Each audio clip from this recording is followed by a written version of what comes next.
Connection, opportunity, possibility. It's what we all want. Spectrum has built a world where anything is possible, with products and services designed to work better together for a seamless connectivity experience. A connection to family and friends, a connection to education, and a connection to new opportunities. So there's no limit to how big we can dream. That's Life Unlimited. That's Spectrum.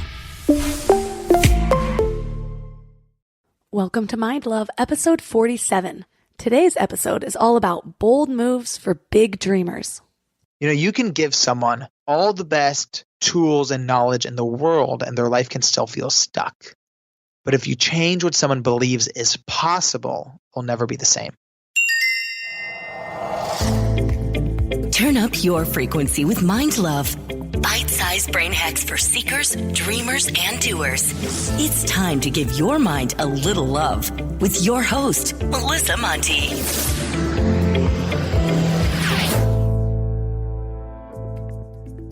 First off, Mind Love is now a CastBox original. CastBox is the fastest growing, highest rated podcast app on both iOS and Android, where you can get all of your favorite podcasts.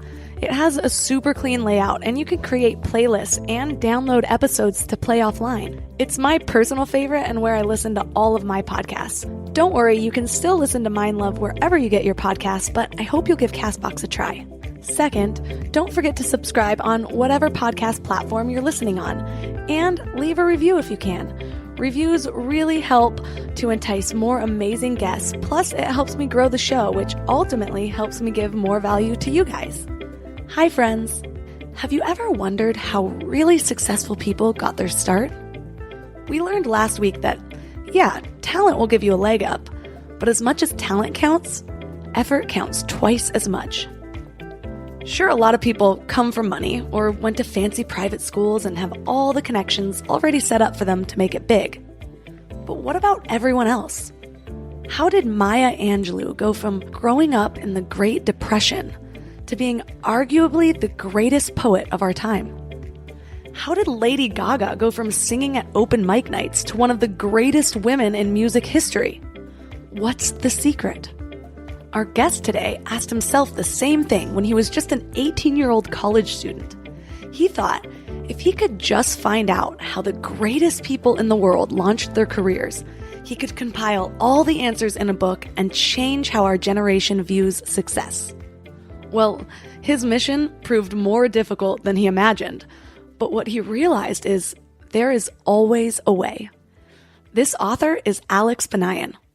Alex Banayan is the author of the national bestseller, The Third Door, which follows his 5-year quest tracking down Bill Gates, Lady Gaga, Warren Buffett, Maya Angelou, may she rest in peace, Steven Spielberg, Jane Goodall, Steve Wozniak, Jessica Alba, Larry King, and dozens more of the world's most successful people, so he could share with the world how they broke through and launched their careers.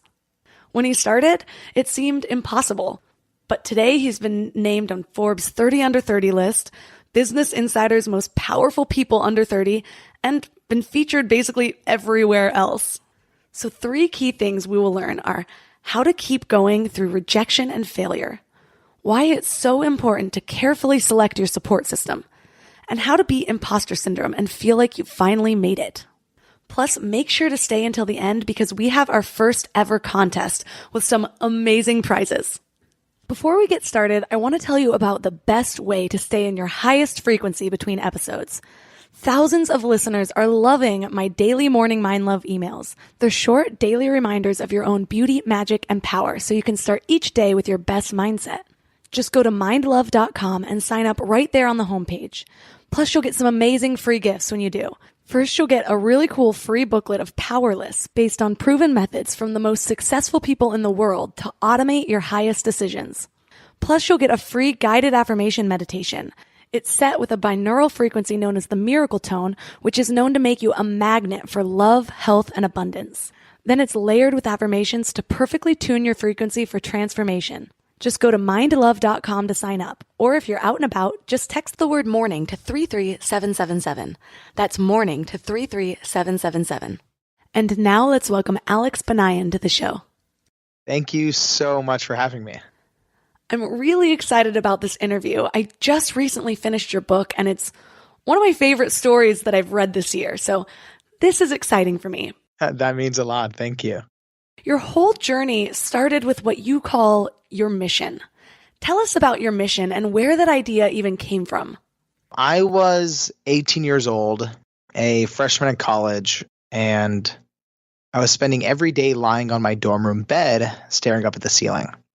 And I was going through the what do I want to do with my life crisis. And anyone who's been through it knows it's sort of that thing that follows you wherever you go. It's like that cloud. When you're in the shower, it's all you can think about. When you're in bed. And to understand why I was going through it, you have to understand that I am the son of Persian Jewish immigrants, which essentially means that I came out of the womb. My mom cradled me in her arms, and then she stamped MD on my ass and sent me on my way. It sounds funny, but in third grade, I wore scrubs to school for Halloween and thought I was cool. I was that kid. In high school, I checked all the boxes. I went to pre-med summer camp. I studied for the SATs. I applied to college as a pre-med. And by the time I got to college, I'm the pre-med of pre-meds. But very quickly, I began to find myself on that dorm room bed staring up at the ceiling. And I remember looking over on my desk at this towering stack of biology books, feeling like they were sucking the life out of me. And at first, I assumed I'm just being lazy. But eventually, I began to wonder, maybe I'm not on my path. Maybe I'm on a path somebody placed me on and I'm just rolling down. So now not only do I not know what I want to do with my life, but then I start having all these other questions of how did all these people who I looked up to, how did they get started? How did Bill Gates sell his first piece of software out of his dorm room when nobody knew his name? Or how did Spielberg become the youngest director in Hollywood history without a single hit under his belt? These are things they don't teach you in school. So I just assumed there had to be a book with the answers. I remember going to the library and just ripping through biographies and business books and self-help books, looking for the book I was dreaming of reading. But eventually I was left empty-handed. And that's when my naive 18-year-old thinking kicked in. And I thought, well, if no one's going to write the book I'm dreaming of reading, why not write it myself? I thought it'd be super simple. I thought I could just call up Bill Gates, interview him, interview everybody else, and I'd be done in a few months. That I assumed would be the easy part. The hard part I figured was getting the money to fund this journey. I was buried in tuition payments. I was all out of bar mitzvah cash, so there had to be a way to make some quick money. So 2 nights before final exams, I'm in the library doing what everyone's doing in the library right before finals. I'm on Facebook. And I'm on Facebook and I see someone offering free tickets to The Price is Right. And the game show was filming a few miles away from my college campus. And my first thought was, what if I go on the show and win some money to fund this book? Not my brightest moment. Plus, I had a problem. I'd never seen a full episode of the show before. I told myself it was a dumb idea and to not think about it. But I remember sitting at this round wooden table in the corner of the library, making the pro and cons list to prove to myself it was a bad idea. Because for some reason, I couldn't get this thought out of my head. So, I wrote best and worst case scenarios, fail finals, get kicked out of pre-med, lose financial aid, mom stops talking to me, no, mom kills me. There's like 20 cons. And the only pro was maybe win enough money to fund this dream. And it felt almost as if somebody had tied a rope around my gut and was slowly pulling in a direction. So that night, I decided to do the logical thing and pull an all-nighter to study. But I didn't study for finals. I studied how to hack The Price is Right. And I went on the show the next day and executed this ridiculous strategy and ended up winning the whole showcase showdown, winning a sailboat, selling the sailboat, and that's how I funded the book. Reading the book for me was like a roller coaster. I honestly couldn't put it down. Your whole adventure to where you are now reminds me of the book The Alchemist. The part where he says, when a person really desires something, all the universe conspires to help that person realize his dream. Thinking about that quote, yeah, you did work your ass off to make things happen, and you met people along the way that helped you make things happen, But even then, there were still elements outside of your control that somehow went your way. Yeah, that's one of my favorite books of all time. Me too. It's such an easy little inspirational read. How did you feel knowing that your family wasn't really on board? And what was it inside of you that gave you that courage and the drive to just do it anyways?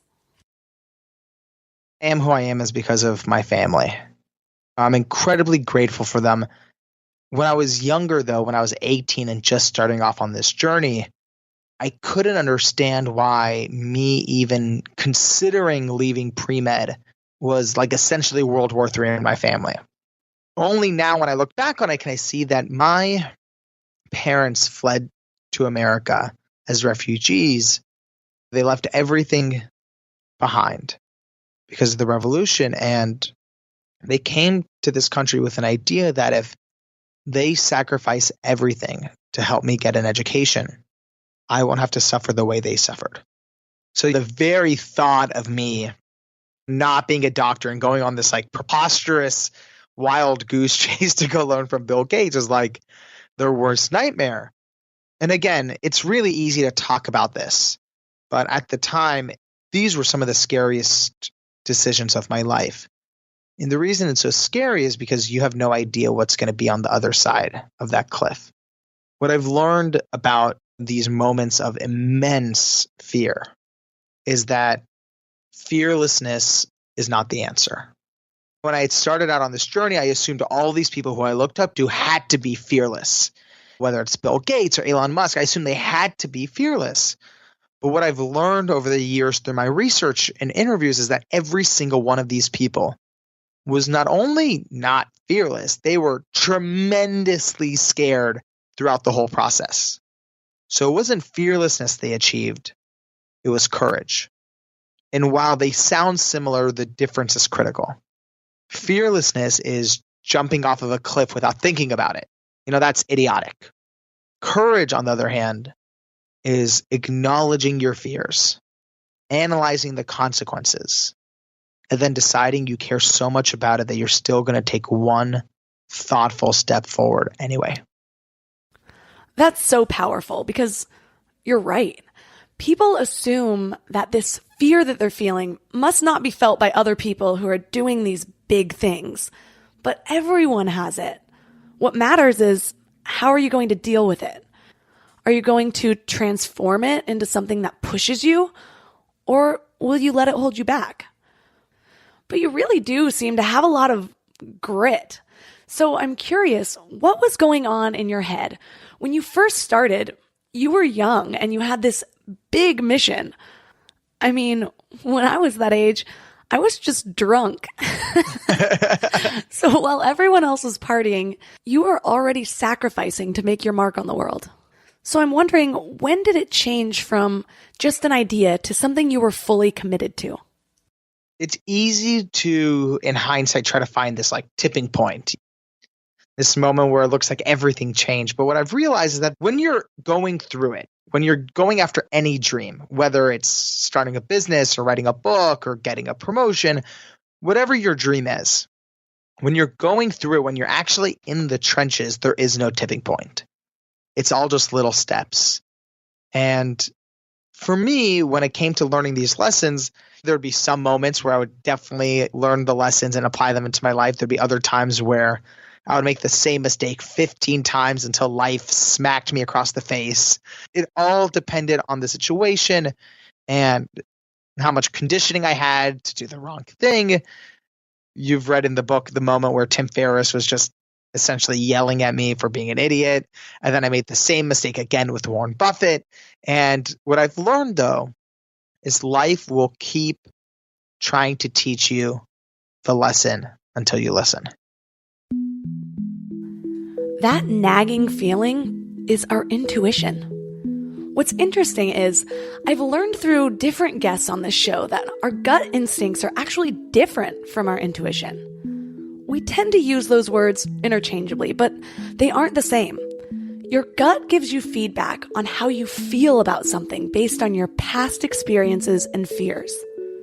So your gut instincts are an emotional response. Think about that. Our gut is an emotional response based on past experiences and fears. It's part of our fight or flight response. When we make decisions based on past experiences and fear, we call more of those same kinds of situations right to us. Now, what happens when we add emotion to that? We become a magnet for those same past experiences. But intuition is not based on emotion. It's our highest calling, and it never goes away. If we don't bring awareness to it, we get better and better at ignoring that calling. The more we muffle that voice, the more numb we become to it. But the good news is, the more you listen to it, the louder it becomes. You start to develop a relationship with your intuition, and you start to feel its guidance all of the time. As you were moving through your list of interviewing all of these top people in the world, it was just so cool to see how one just seemed to build to the next one. One more connection who might know someone who knows someone to get you to that next big person. My favorite was when you ended up at Summit Series. Listeners who don't know, Summit Series is a series of events that round up a bunch of today's world leaders. The innovative ones, not just a bunch of old white guys in the government. Although, let's be real, there are probably still a bunch of old white guys because that's how life works. But you didn't just end up there and feel out of place. You made all of these connections and you even found your mentor. Total squad goals. It is my dream to go to Summit Series. But which part of your adventure blows your mind the most?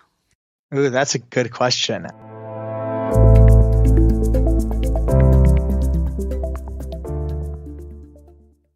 Before we go deep today, I want to give you a little gift, and I want to give it to you every single day.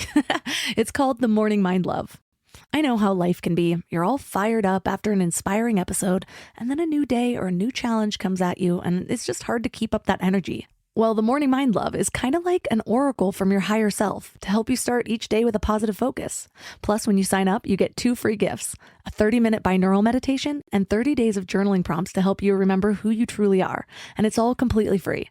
So join over 9,000 people and go to mindlove.com to sign up or text the word morning to 33777. You know what I love about the start of a new year? It's kind of like opening a fresh notebook. 365 blank pages just waiting to be filled with your story. But sometimes we get stuck trying to write that story alone. Maybe there's a chapter you've been wanting to revise, or maybe you're just ready for a whole new plot twist in 2025. But here's what I've learned from my own journey with therapy. It's kind of like having an editorial partner for your life story. Someone who helps you see the patterns that you might have missed, who gives you the tools to write stronger chapters ahead. And that's why I'm so excited about BetterHelp. They've made therapy accessible and easy, serving over 5 million people worldwide. With over 30,000 credentialed therapists, each with different specialties, you can find someone who really gets your unique story. But what I love is how flexible it is. Everything is online, and you can easily switch therapists anytime at no extra cost until you find the perfect fit. And it's not just for people that are dealing with major challenges. Therapy can help anyone become the best version of themselves. So write your story with BetterHelp. Visit betterhelp.com/mindlove today to get 10% off your first month. That's BetterHelp, HELP.com/mindlove.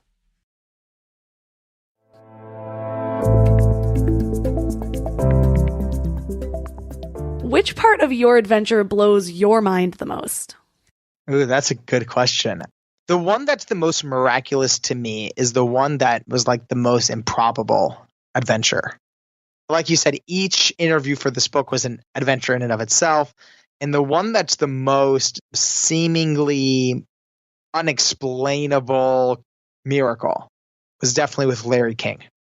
Ooh, that's a good one. Tell us about that one. I'm sitting on a sidewalk in Los Angeles, and this is after my 8-month quest to get to Warren Buffett. And for various reasons, I'm feeling completely dejected. And I'm sitting on the sidewalk, and one of my best friends, his name is Corwin, he's sitting next to me trying to cheer me up. And we're sitting outside of a grocery store. We just got some sandwiches from the grocery store deli, and we're just sitting on the sidewalk eating our sandwiches. And he's like, trying to lift my spirits. He's like, come on, man, don't you have any other interviews lined up? And I'm just shaking my head. And he's like, come on, like, don't you want to go out and get back at it? And I was just in such a bad mood. I was like, you know what, man? Even if I had interviews, I'd probably screw them up.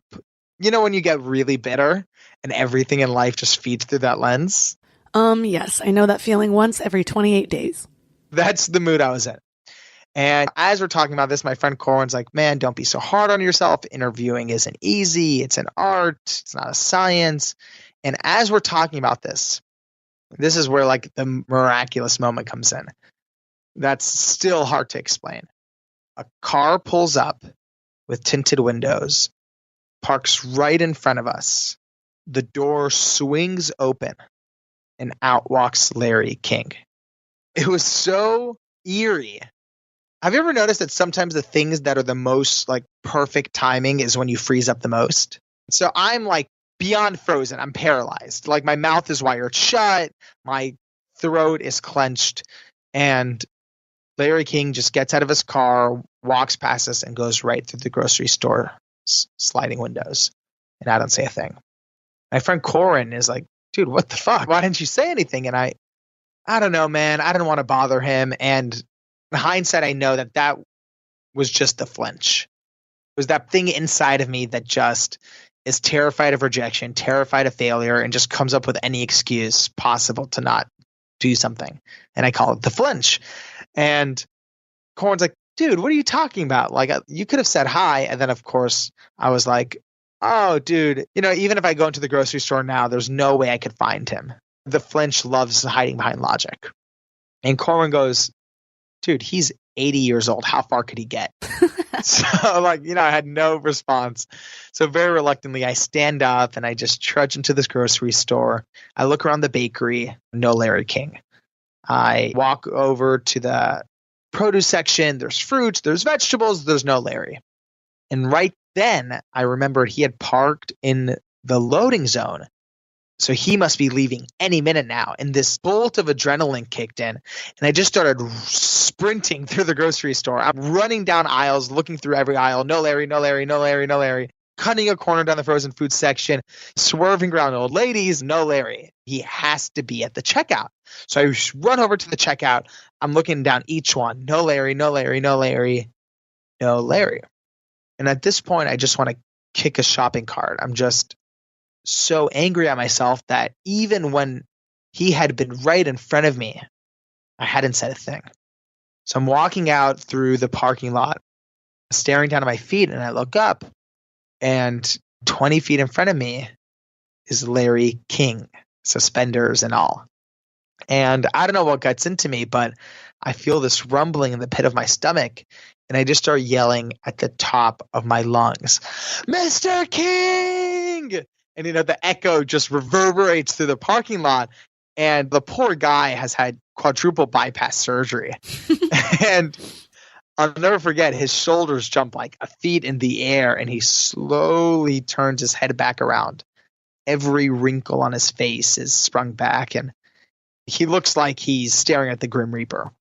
I don't know what to do. Dug myself into too deep of a hole, so I just sort of like run after him. I'm like, Mr. King, Mr. King, Mr. King.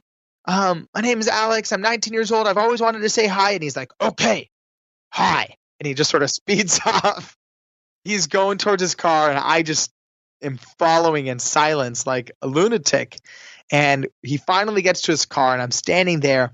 He's stuffing the groceries into the trunk, opens the driver's door, and I'm like, wait, Mr. King, can I go to breakfast with you? Bold move. Before he responds, he looks around at the sidewalk and sees that about a dozen people are now watching this whole thing go down. So I think like out of peer pressure, he just sort of shrugs his shoulders and he's like, okay. And I'm like, oh my God, thank you so much. That's amazing. Great, I'll see you tomorrow morning. And he tells me where to meet him. And I'm like, great, I'll see you tomorrow morning. And he climbs into the car and he's about to shut the door. And I go, wait, Mr. King, what time? And he looks at me and just slams the door shut. And I'm now like yelling through the windows, Mr. King, what time? And he looks at me and just like turns on the car engine. Now I'm literally standing in front of his car, flailing my arms. Mr. King, what time? And he just stares at me and he's like, 9 o'clock, and just speeds off. The next morning at 9 o'clock, I show up at his bagel shop. There he is sitting in the corner booth with his friends. And there's actually a seat open at the table, but I had some time to think about it. And I came to the realization that I wasn't acting that normally the day before. So I wanted to take it easy. So I went up to his table and I just waved and I said, "Good morning, Mr. King. How are you doing?" And he just looks at me and like mumbles. He's like, "Hello." And I'm like, okay. I'm thinking, all right, maybe he wants some time with his friends. Let me sit at the table next to him and wait until he calls me over. So I'm sitting at the table next to him, waiting. 10 minutes pass, 30 minutes, an hour. And finally, he stands up and he starts slowly walking toward me, and I can feel my cheeks lifting. And then he walks right past me and heads for the exit. And I just sort of raised my arm and I was like, Mr. King? And he just shoots around and he's like, "What is it, kid? What do you want?" At that point, I felt this really familiar pain shoot through my chest. And I just looked at him and I was like, honestly, I just wanted some advice on how to interview people. And this slow smile spreads across his face. And he looks at me almost as if to say, "Why didn't you ask me in the beginning? Why didn't you say so?" And he looks at me and puts a hand on my shoulder and ends up giving me one of the best monologues of interview advice. And after a minute or two, he looks up to the ceiling as if he's debating something in his mind. And he just looks back at me and goes, "All right, kid, tomorrow, 8:45. See you here." And I show up the next morning at 8:45. He calls me over to his table and he's like, "Why are you interested in interviewing?" And I tell him about the book and he's like, "All right, I'm in." And not only did we do the interview, over the past 5 years, I've been to breakfast with him over 50 times. I want your life. For people who doubt the power of intention, though, seriously, just listen to this story. You were in a rut about interviewing people, and the greatest interviewer in the world just happens to appear. I love that story. Also, I really need to stalk more influential people. It's so amazing. But what do you take from that? He was pretty standoffish at first. Why do you think he opened up once you asked him that question? First of all, the poor guy just probably gets hounded by a dozen people a day. So I totally get him not wanting to just invite every person and stranger on the street to breakfast with him. So I get that, and he couldn't have been nicer. What I do think changed, and this is actually something Larry taught me during the interview, he said, young people don't understand how the world works.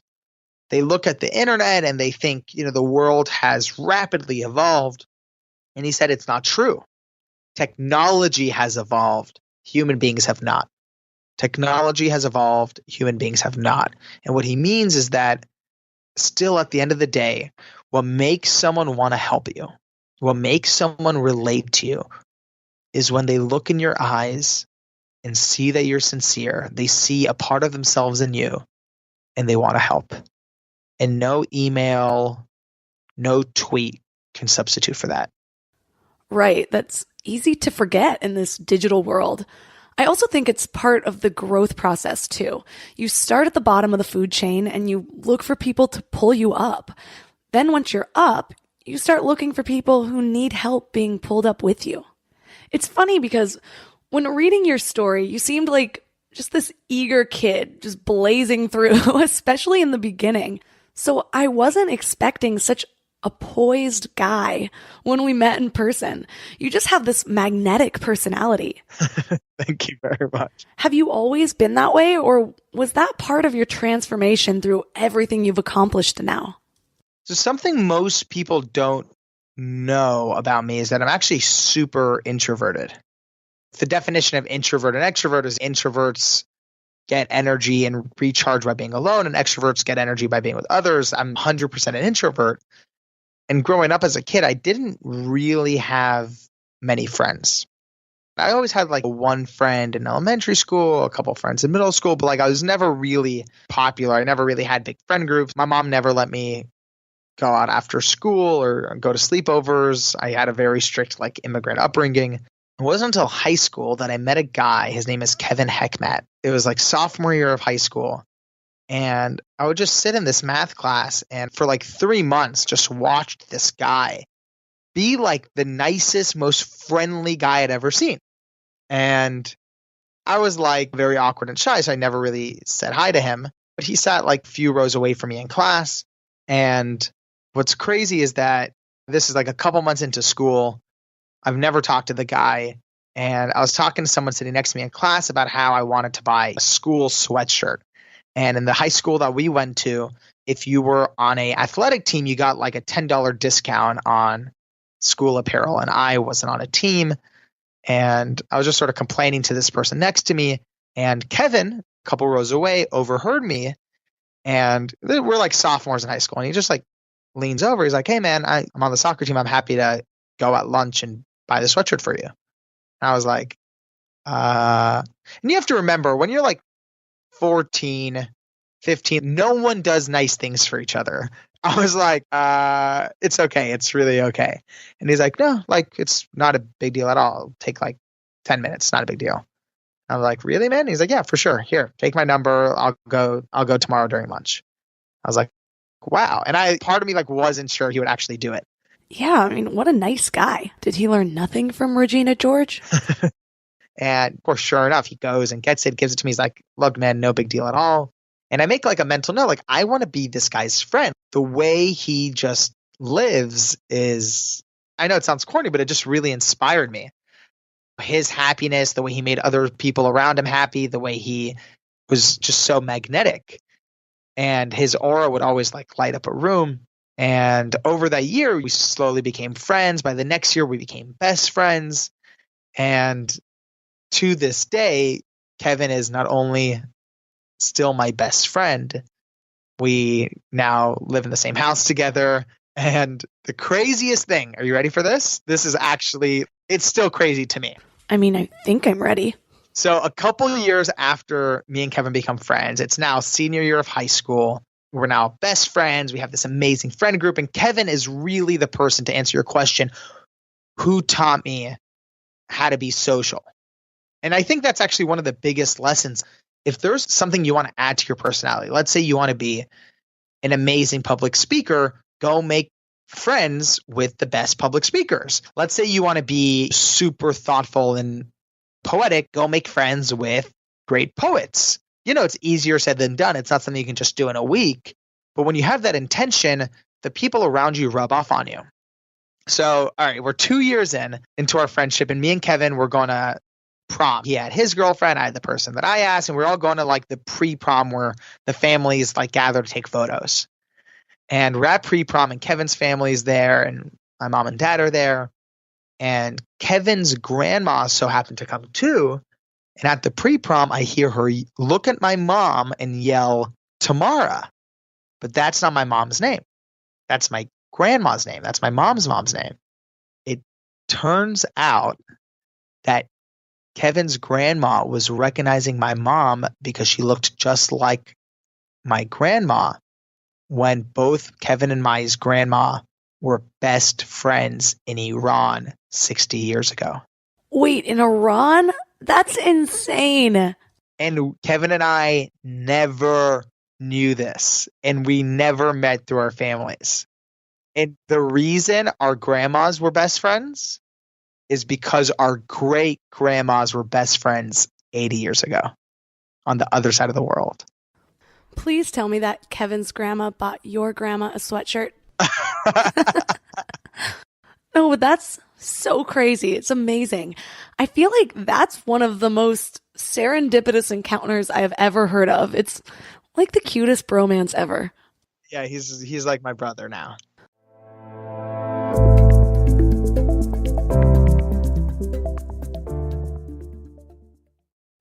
You know what's crazy? After all these years of hosting Mind Love and talking to some of the world's leading experts, one of the biggest eye-openers for me has been just how much our gut affects, well, everything. When my gut feels good, my mind feels clear, my intuition is stronger, and I just feel more balanced. And that's why I'm excited about Zoe, a science-backed nutrition company that is totally changing how we understand our gut health. They've created the most scientifically advanced at-home gut test and built the world's largest microbiome database. So when you get your results, you're not getting generic advice. You're getting insights about your body that other companies just don't have the data to provide. There's also just so much misleading health information out there. Food companies even pay influencers to promote ultra-processed foods as healthy. And that's why I love that Zoe relies purely on science. Real science. The randomized controlled trial showed that participants were 4 times as likely to report better sleep and more energy, all thanks to the info from the largest microbiome database on the planet. So go to Zoe.com and find out what Zoe membership could do for you. And because you listen to Mind Love, you can use the exclusive code MINDLOVE10 to get 10% off membership. As a Zoe member, you'll get an at-home test kit and personalized nutrition program to help you make smarter food choices that support your gut. That's Zoe.com. Use MindLove10 at checkout. Trust your gut. Trust Zoe.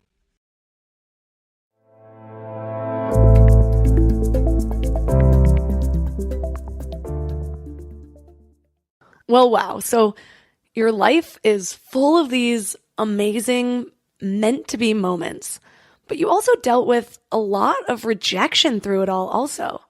I think it's worth noting that you were still a baby.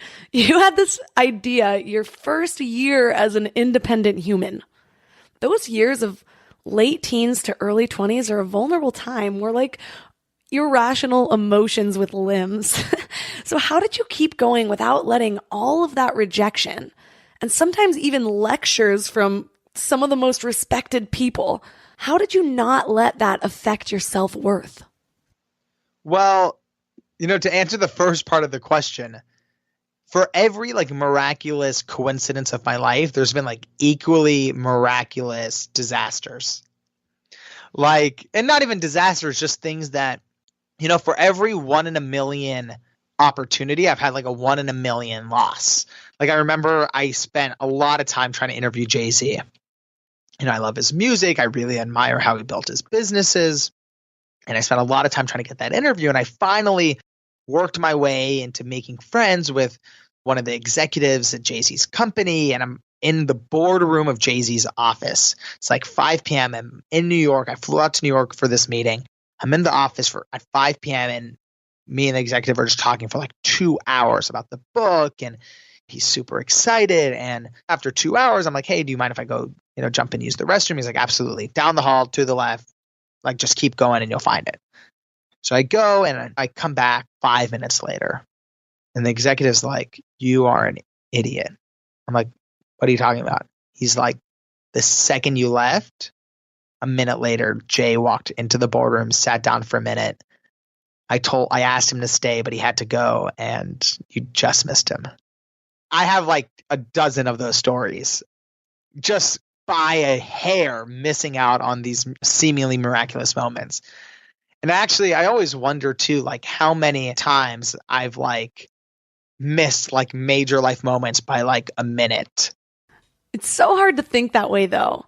I feel like that with Bitcoin sometimes.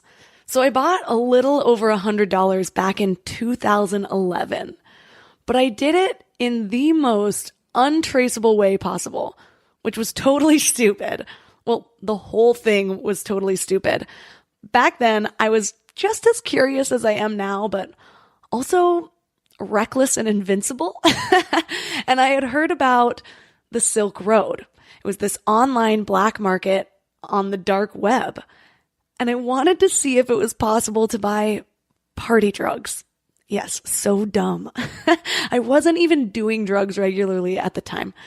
But because I was trying to be sneaky, I set up an email under an encrypted service that I hadn't even heard of before. I accessed it on a private browser. I used names and passwords that I had never used before. All of the things to make sure no one would figure it out. And at least I did that part right because I couldn't even figure it out. And I never logged in again. That $100 is probably sitting at around $100K by now. Oh, God. So that's hundreds of thousands. Karma is a bitch. Yep, I've let that one go. There's just no way I'm going to figure it out. It was an hour moment, and I don't think I deserve to figure it out. It bothers my cousin Tracy more than it bothers me at this point. But I believe things happen when they're supposed to happen. Because the only reason that money is still in there is because I couldn't access it. I forgot the logins immediately. If I hadn't, there's no way that money would still be there. I probably would have actually had LSD delivered like I had wanted to, even though I had never even tried it at that point. And then maybe I would have been one of the many people implicated in the Silk Road sting. Who knows? But dwelling on that loss isn't something that moves me forward. So no sense living in the past. Yeah, I agree 100%. You have to honor those mistakes.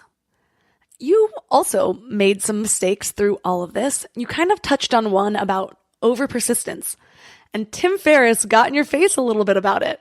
So tell me about that lesson. Where's the line for you now between relentless grit and going a little too far? You know, for me, when I was going out to get these interviews, I would get, dozens and dozens, if not hundreds of rejections. And the only thing that kept me going was I would read all these business books that said, persistence is the key to success. So I just, plastered my bedroom and my office with quotes about persistence. What ended up happening with Warren Buffett is I spent 8 months trying to track down Buffett, and I spent so much time writing him these like handwritten letters, and I would mail it to his office. I would call his assistant week after week after week. And after 6 months, it is pretty excessive. By month 7, it's like atrocious. And by month 8, it's to the point where Buffett's assistant's doing everything she can to try to like keep me at bay. And finally at the end, she's like, look, Alex, I know your heart's in the right place, but I know Warren, and the answer is just no. And she's like, how about you come as my guest to our annual meeting? And I'm like, oh my God, that's amazing. Like, thank you so much.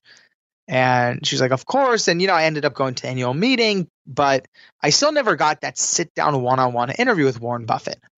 But soon enough, I did get my dream interview with Bill Gates. And the interview with Gates went so well that I ended up connecting with Gates' chief of staff. And the chief of staff said, look, we love what you're doing. Let us know how we can help. And I was like, you think you can help with Warren Buffett? And he's like, of course. Yeah, that's easy. He sends a message to Buffett's office. And I'll never know exactly what happened, but I assume Buffett's office said something essentially like, oh, we know all about Alex, and it's not happening. And I got an email from Gates' chief of staff saying, please no more messages to Warren's office. Thanks. It really hit me in that moment that not only was the answer no, but I had essentially gotten myself blacklisted. And it's something no one talks about. All these business books talk about the power of persistence, but none talk about the dangers of over persistence, where you can bang on a door so many times that instead of breaking it down, all that happens is they call the police on you. I realized I had dug myself into such a deep hole that even Bill Gates couldn't pull me out. That's pretty rough. On one hand, everyone's heard that you have to keep going, be relentless, reach out until they say yes. And then you do, and people are like, whoa, buddy, back it up. Was there anything outside of yourself that kept your confidence up after moments like those? I have this analogy where, if you imagine a fishbowl full of water and you take, one little drop of green food coloring and you drop it in the fishbowl, what happens? The whole bowl turns green. I think the same is true when it comes to the mindset of the people you surround yourself with. If you have even one drop of someone who believes what you're doing is a waste of time or impossible, and you're hearing that voice, it's just a matter of time before everyone's head is polluted with that thought. And I think you have to be super relentless about making sure that the people that you're confiding in, that you're relying on for support on your mission, whatever your mission is, are 100% ruthlessly behind you. Let's say it's your grandma or your spouse or your friend who isn't super stoked about what you're doing, that's great. I'm not saying you have to cut that person out of your life altogether. I'm just saying don't put them in your inner circle of who you're calling every day, asking for advice and leaning on. Someone can still be your grandma and you can still love them, and you just don't have to update her every day on how your book's going. And I think you have to be super thoughtful about not only who you're investing your time into, but who you're listening to for support. Because it's so easy to give up on your own that the second you have someone else also echoing that it might be a good idea to give up is a fast track to leaving. I love that. And it's so true. That is definitely something that I'm careful about these days, because it's not as simple as positive versus negative people. It's easy to categorize somebody that's bringing up the downsides of something, especially your dream, as being negative or not supportive. But a lot of times they're just giving advice based on what they know, how they know to find success, what they think is possible, the failures that they have let define their lives. So the response is understandable, because if they didn't fully believe that, they wouldn't be living by that. But if you want to be bigger than you are, if you want to push the boundaries of what's already been achieved, you have to really guard your mindset, protect your energy. Because when you're still trying to catch the wind in your sails, sometimes those little holes that are poked can take the whole boat down. I'm curious, from initial idea in that dorm room to mission complete, did your mission change or evolve at all? The mission from the very beginning was that I had this belief that if all these people shared their best guidance and wisdom with the next generation, not for press, not to promote anything, but really just to share their best advice with those who are looking for it, people can do so much more. The original idea was to create this book that would be packed with practical advice and guidance and tools and tactics. And well, the book still has that aspect to it. There's Bill Gates' negotiating secrets and Tim Ferriss's cold email template. The book still has those aspects. What's evolved and what's changed over the years is really the soul of the book. And only now at the end can I see that the soul of this book is really about possibility. You can give someone all the best tools and knowledge in the world and their life can still feel stuck.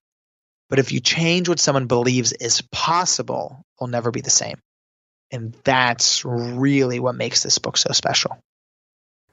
And that really goes alongside the meaning behind the title also. So for listeners who don't know, can you tell us the backstory on the title of The Third Door? Absolutely. I spent 7 years going on this journey. And in the beginning, I had, no desire to find that, one key to success. We've all seen those TED Talks or those business books that talk about the one key to success. And normally I just roll my eyes. But what ended up happening about 3 or so years into this journey is I started realizing that every single person who I talk to treats life and business and success the exact same way. And the analogy that came to me is that it's sort of like getting into a nightclub. There's always 3 ways in. There's the first door, the main entrance, or the line curves around the block, where 99% of people wait around hoping to get in. That's the first door. And then there's the second door, the VIP entrance, where the billionaires and celebrities go through. And for some reason, school and society have this way of making us feel like those are the only 2 ways in. You either wait your turn or you're born into it. What I've learned, though, is that there's always the third door. And it's the entrance where you have to jump out of line, run down the alley, bang on the door 100 times, crack open the window, go through the kitchen. There's always a way in. And it doesn't matter if that's how Gates sold his first piece of software or how Lady Gaga got her first record deal. They all took the third door. There is always a way. You just have to meet opportunity with action. I've had a lot of experience in my own entrepreneurial journey. It's still happening. But I think it's important to note that the more risks I take, the more often it seems to happen. Here's a funny story that actually happened. In 2012, George Clooney hosted a fundraiser dinner for Obama. Tickets were $40,000 per plate.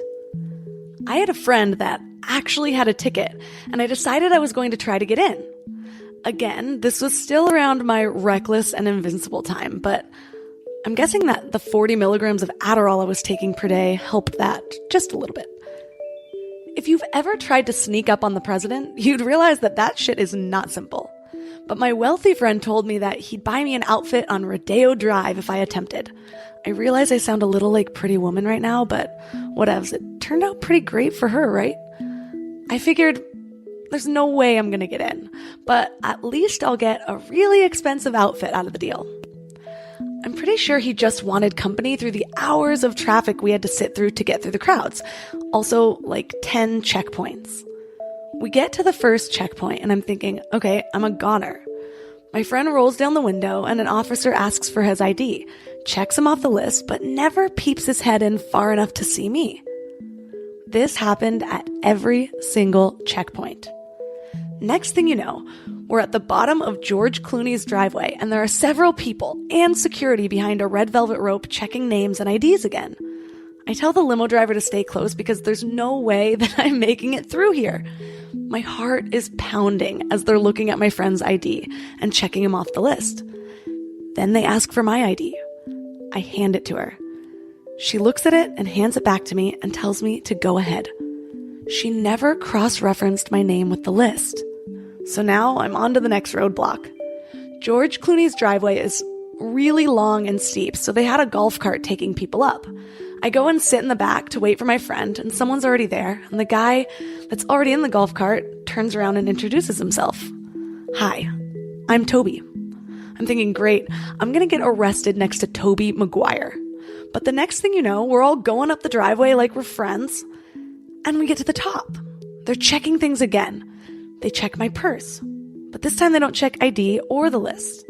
I'm still just waiting to be found out while standing in George Clooney's living room looking at his family photos on his mantle. And also while I'm then having cocktails with George Clooney himself. I have a photo. I will post it in the show notes. I talked to Selma Hayek and Jack Black. Keep in mind I'm 27 at the time, only a couple years into my time in LA and still a little bit starstruck. I mingled for an hour and a half. I almost thought I was in the clear. Well, eating breadsticks with Barbara Streisand and shooting the shit.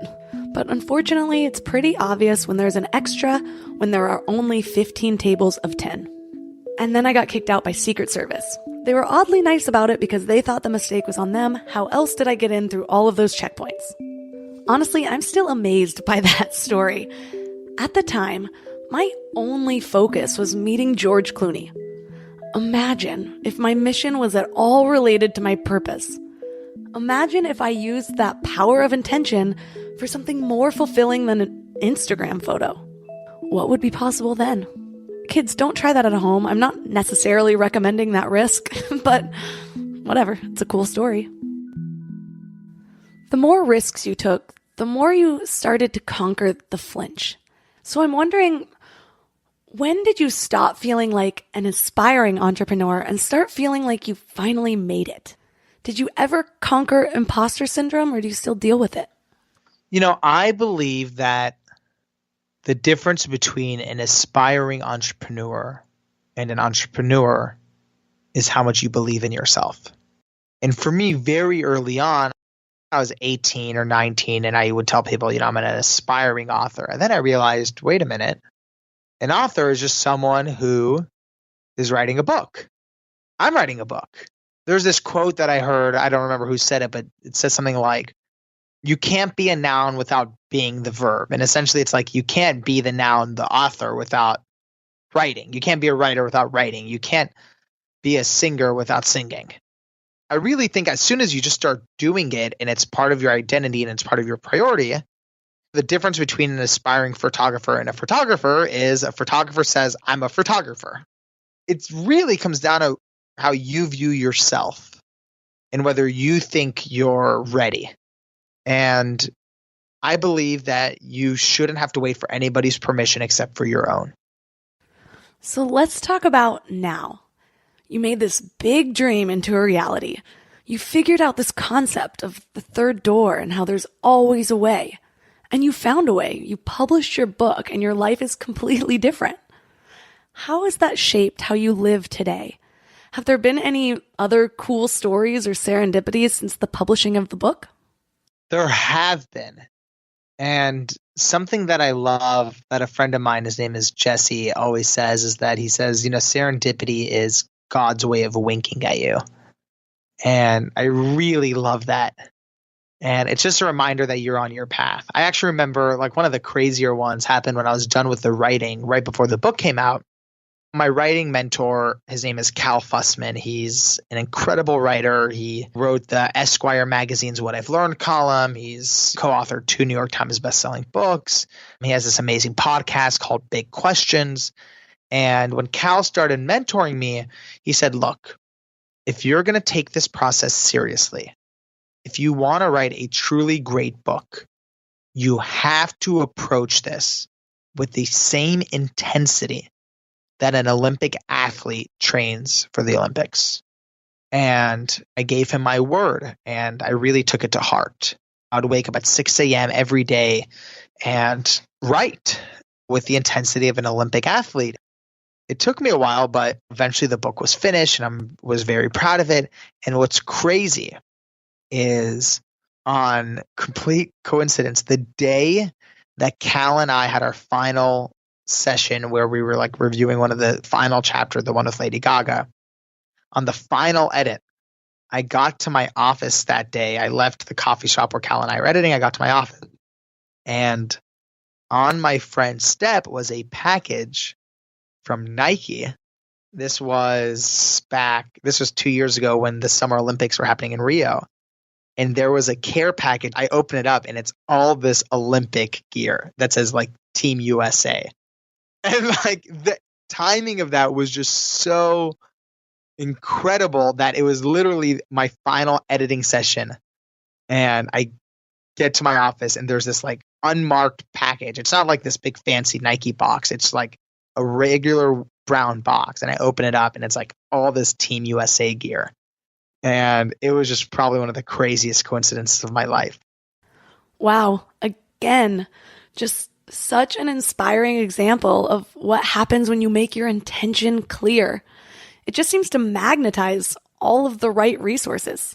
Well, I personally hope, actually I'm confident that you will, that you keep setting new goals and making bold moves to show us all what's possible forever, because I want to follow your stories till I die and make some equally awesome ones right along with you.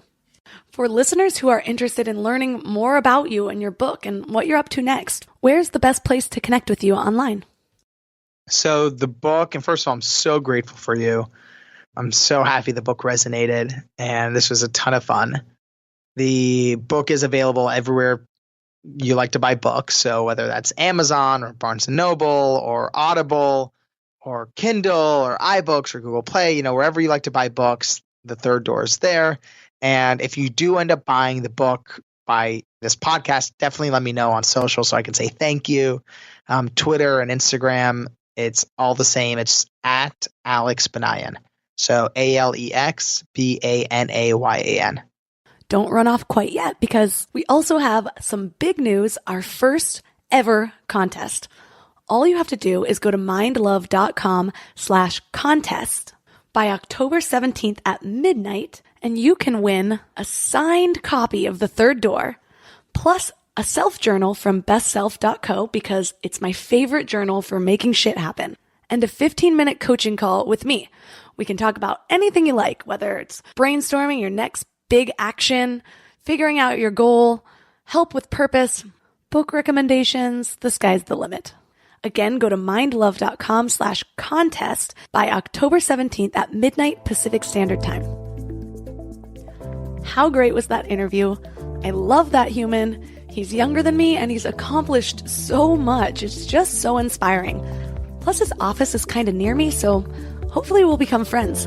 I need some of that magic energy in my circle. All of the links in this episode are at mindlove.com/047. You can support this show by supporting our sponsors. I'm super picky about my sponsors, and I only partner with brands that I love and fully believe in. If you're enjoying Mind Love, tell a friend, family member, or coworker about it. And don't forget to subscribe on CastBox or Apple Podcasts, and rate and review on Apple Podcasts. Also, for some extra inspiration between episodes, don't forget to sign up for the Morning Mind Love at mindlove.com or text the word morning to 33777. You can also visit me on social media at Mind Love Podcast, where I post extra videos throughout the week. Thanks for giving your mind a little love today, and I'll see you next week. Thanks for tuning into Your Higher Frequency with Mind Love. Head to mindlove.com for a free gift to keep your vibes up until next week.